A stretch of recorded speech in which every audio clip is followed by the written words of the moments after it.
Welcome back to the channel, everybody. Today we are talking about episode 3 of the Mr. McMahon documentary. So we're coming out of the gate with a little bit of controversy. We have Wendy Richter in the ring. She's kind of telling her side of the story of as she's getting the title ripped away from her from the fabulous Moolah. And you have Vince McMahon's voiceover kind of telling his side of the story. How, he wants that title. Wendy Richter's not willing to give it up, so he's going to take it off of her. So what does he do? He tells the referee to make a fast count. Now, this whole idea is behind Screwjob. So she had her screw job, and then later on in the film, what we're going to see is him and Bret Hart. Bret Hart and the famous Montreal screw job. But before we do that, we have to come out of the steroid scandal. So steroid scandal is coming out. We're finding out that Vince McMahon, kind of is on shaky ground. WCW is actually in the process of making some major plays right at this point, and going in, taking Vince McMahon's maid stars, and bringing them onto his team. Paying them guaranteed contracts, and they don't have to work a ton. So we see that, as we know, Hulk Hogan's already there, but you start seeing like Big Bubba Rogers, you see Honky Tonk Man start showing up and that kind of stuff. They weren't actually shown in the actual video package, but what essentially happened. And then you see Vince McMahon get kind of upset because for 83 weeks they're getting beat by Eric Bischoff and WCW.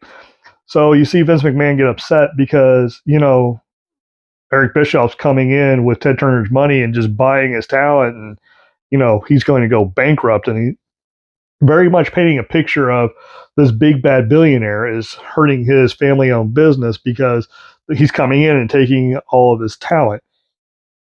And they actually document this in the documentary about how, isn't that the exact same thing that you did in 84 and 80 through 86, where you're going through, you're literally taking all the top talent from all the different territories, and then those territories fall.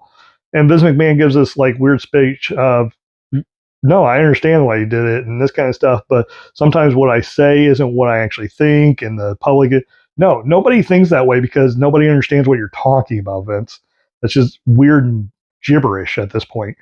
But Vince McMahon gets upset for Eric Bischoff doing the exact same thing.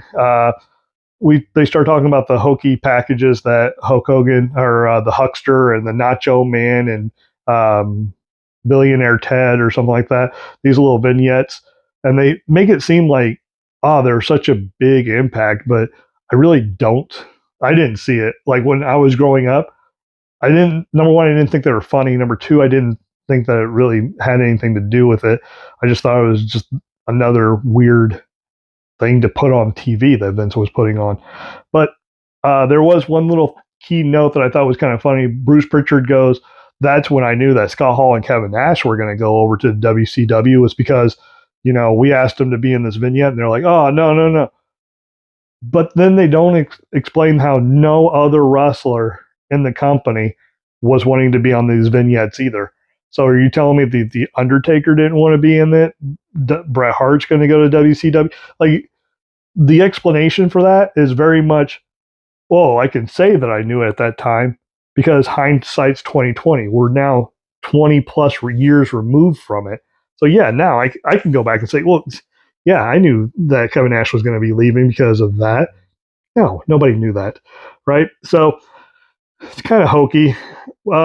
So now we're talking about how Scott Hall and Kevin Nash came over as the outsiders, and that's helping bring more eyeballs to the WCW and away from WWE because they're established new stars from WWE. Now, we're getting to the Bash of the Beach. We're talking about how Hulk Hogan's getting ready to go from good guy to bad guy, but you've watched any other documentaries, they weren't 100% sure if Hulk Hogan was going to be it. So one of the other ideas was that Sting was going to be the third guy. I am so glad that Sting and Hulk Hogan didn't change. And the reason why is because I don't think that the NWO would have been as, of an impact if it wasn't for Hulk Hogan. Now, the reason why I say that is because we had to have, it worked so much better, making it seem like it was the people from the big bad WWE coming down to beat up on their old rivals WCW. It worked out so much better that everybody was from WWE. Nash had just been Diesel and was the world champion. Razor Ramon was a multi-time Intercontinental champion. Hulk Hogan, need I say more? Just made perfect sense. Now, as we all know, hindsight being what it is, WCW would later on, you know, watering it down and oversaturating it way too much. But at the time, the NWO was without a doubt the coolest thing going on. Everybody was wearing NWO shirts. Every media was wanting to get a part of it.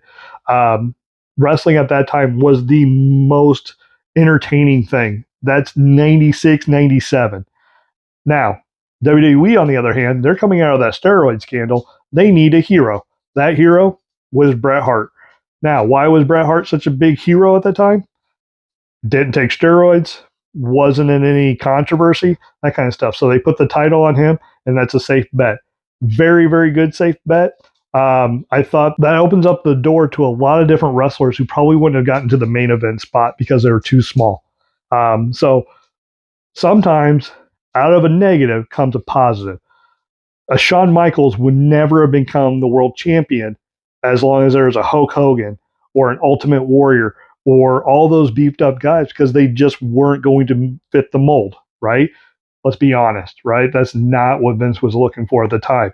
But because the steroid scandals happened, they started looking at those smaller guys because they're like, hey, there's nobody that's going to, assume that they're a steroid user, right? So once again, positive that came out of a negative. Now, Bret Hart helping build the WWE image back up, but we're still in that era where we're cartoonish.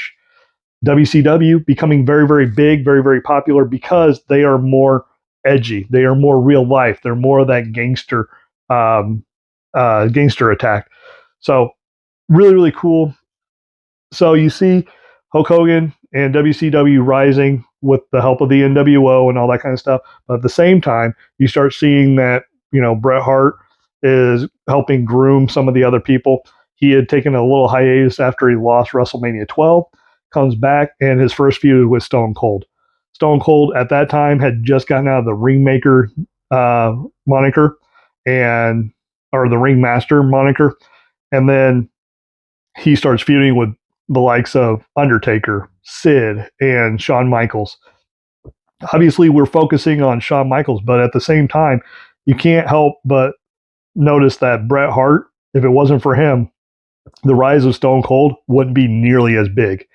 So at the same time, Bret Hart's helping build that group up. Once again, a negative comes, and that's the curtain call. Was it a negative for the fans? Most fans thought it was really cool. But because we have the old school wrestlers still in WWE and that kind of stuff, they frowned on it. And that was when Nash, Hall, Shawn Michaels, and Triple H are all celebrating in the ring. Oh my God, you can't have the good guys beating the bad guys. They've never done that before. Craziness.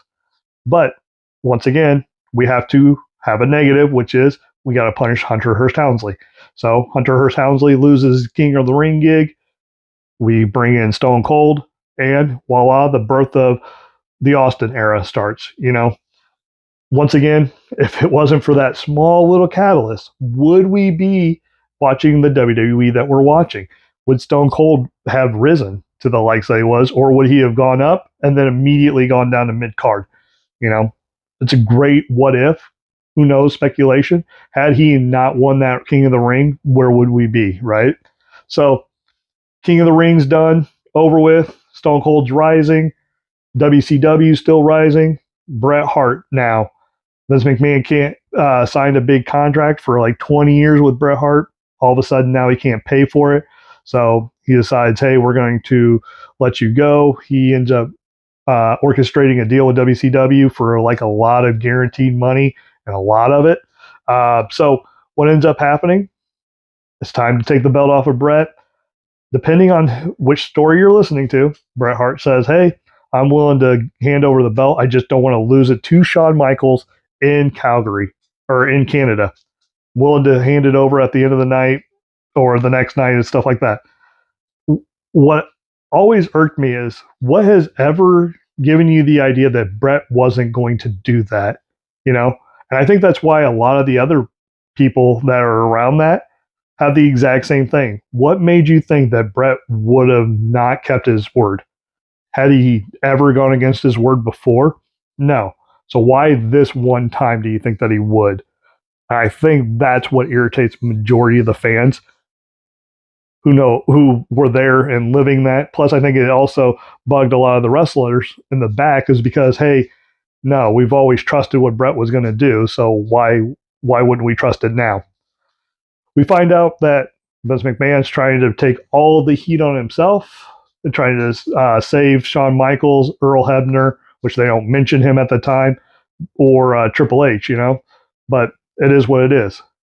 Now, once again, my thing is, I think a hypothetical, had Vince McMahon not done the Brett screwed Brett speech after the melee that happened, I don't think the Mr. McMahon character comes to life. I think business just keeps going as usual if he would have just ignored it. He didn't. He felt that he had to step in and say something, and I think that's actually where the birth of Mr. McMahon character actually came from, which, once again, the reason why the Attitude Era was so prominent was because of Stone Cold versus Vince. So, a little thing to think about, a little pondering. Now, the other thing that I thought was kind of cool about this video is, or this segment of it, is that we go to the screw job and it mirrors a lot of what happened with Wendy Richter. It just goes to show that that's the idea of Vince McMahon. If he has to do something to protect what he thinks he needs to do, he's going to do it.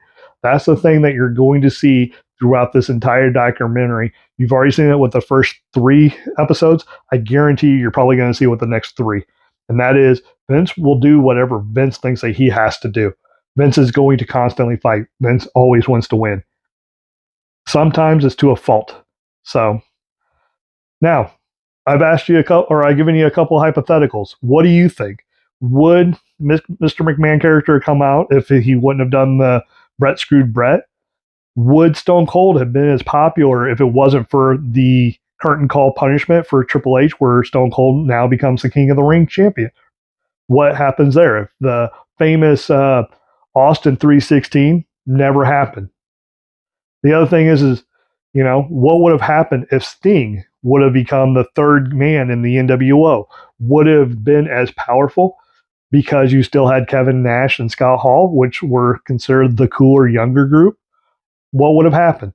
So, I mean, there's a lot of things that it kind of shows you that whole butterfly effect. If one thing doesn't happen, the ripple doesn't happen type thing. So you have to have that one ripple to cause all the other ones. So anyway, one thing that I will say is actually kind of weird too is the Undertaker character is oddly quiet during this entire time. Like, nobody's really talking about what the Undertaker's doing, and the Undertaker is putting on heck of a good matches with Mankind and that kind of stuff too. He is helping build the Attitude Era just as much.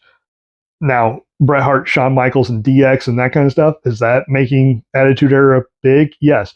But keep in mind, we're getting ready to get close to the whole Mankind being thrown off the top of the steel or the Hell in the Cell. That kind of stuff is all starting to come up too. So the Undertaker's coming into his own as well. So I'm hoping that we'll hear a little bit more about that. And I'm sure, because Triple H becomes a lot more popular come 98, 99, 2000, how that's going to play out. So you'll see that Triple H had to do all those dastardly deeds for punishment, but the payoff at the very end of it was well worth it. So those are my thoughts. Those are my opinions. What are yours? Thanks for stopping by. Have a great day. Be nice to yourself. Be nice to others. I can't wait to see you next time. Enjoy episode 4, and we'll talk to you then. Have a great day.